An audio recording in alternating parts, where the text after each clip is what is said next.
Este movimento, aliás, que tem aqui um pequeno prospecto, cujo logo foi, aliás, criado pelo Henrique Gabriel, é um movimento que decorre do nosso manifesto, ou seja, que procura afirmar esse primado da cultura, essa visão assumidamente e descomplexadamente cultural do país e do mundo. Nós pretendemos, essencialmente, é o reforço dos laços entre os países lusófonos. Corrente dessa visão cultural, nós achamos que, de facto, Portugal deve privilegiar os laços culturais com os outros países, ou seja, com os países com quem tem mais afinidades, ou seja, com os países da CPLP.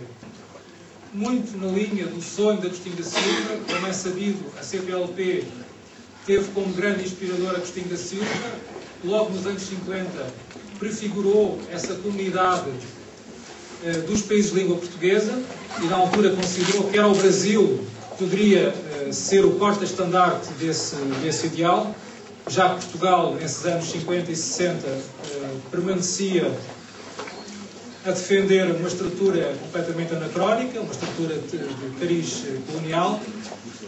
Agostinho da Silva, obviamente, já nessa altura era um visionário e procurava já prefigurar o que seria uma comunidade de países de língua portuguesa numa base de liberdade e de fraternidade.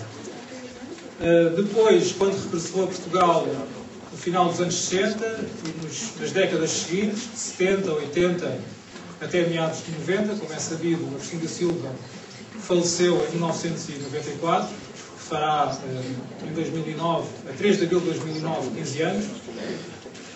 Aliás, passo o parênteses, o terceiro número da revista a sair no primeiro semestre de 2009 será dedicado a Agostinho da Silva e ao seu legado. Mas, portanto, dizia eu, o que nós no nosso movimento procuramos é, de facto, cumprir esse sonho de Agostinho da Silva. Esse sonho de uma comunidade, de uma real comunidade de países de língua portuguesa. Já tomamos algumas iniciativas, já lançámos algumas petições, nomeadamente sobre o acordo ortográfico, nomeadamente sobre a constituição de uma força lusófona de manutenção de paz, a propósito do que aconteceu há alguns meses em Timor. Enfim, na altura houve muita contestação, também quando Agostinho da Silva tinha as suas ideias, muita gente achava que eram visionárias, que eram irrealistas, que não se poderiam concretizar a breve trecho, mas nós vemos que a realidade, às vezes de uma forma mais vagarosa, vem-nos dando, se não toda, pelo menos alguma razão. A propósito, por exemplo, da constituição de uma força lusófona de manutenção de paz, foi aprovada há poucos dias uma declaração que precisamente vem de encontro àquilo que nessa primeira petição prefiguramos. Apenas para concluir, esta revista é semestral. Cada número tem um tema central, ainda que a revista não se esgote na abordagem desse tema, como depois poderão verificar. O tema do primeiro número é a ideia de pátria. Achamos que é uma ideia que vale a pena retomar e discutir, sobretudo isso, discutir.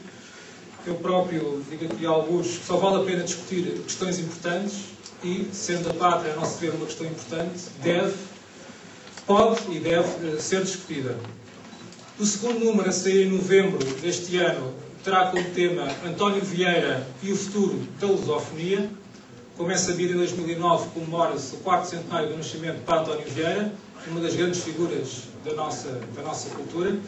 E a Nova Águia também se propõe isso, propõe-se relembrar e celebrar as grandes figuras da nossa cultura. E, portanto, achamos que no ano de celebração do seu 4º centenário faria todo sentido dedicar um número a Padre António Vieira, mas não só à sua figura, porque, enfim, eu falo por mim, também estou ligado à Associação Agostinho da Silva. Perdão. Nós, quando foi as comemorações do centenário de Agostinho da Silva, em 2006, celebrámos, de certo, a sua figura, o seu exemplo pessoal, ético, mas celebrámos, sobretudo, as suas ideias. E também, relativamente ao Padre António Vieira, no segundo número da revista a sair em novembro, iremos discutir a sua ideia. Também o seu ideal de lusofonia, que o Padre António Vieira, no seu tempo e a seu modo, também procurou defender. Depois, como há pouco disse, o terceiro número desta revista, a sair no primeiro semestre de 2009, será dedicado ao legado de Agostinho da Silva, 15 anos após a sua morte. Eu disse, espero que tenha despertado a vossa curiosidade. Como vos disse, estou disponível para depois algum esclarecimento adicional. A revista depois está à vossa disposição para folhearem, eventualmente comprarem. Enfim, depois mais informações poderei dar. Muito obrigado por este tempo para apresentar esta revista e um grande abraço ao Henrique.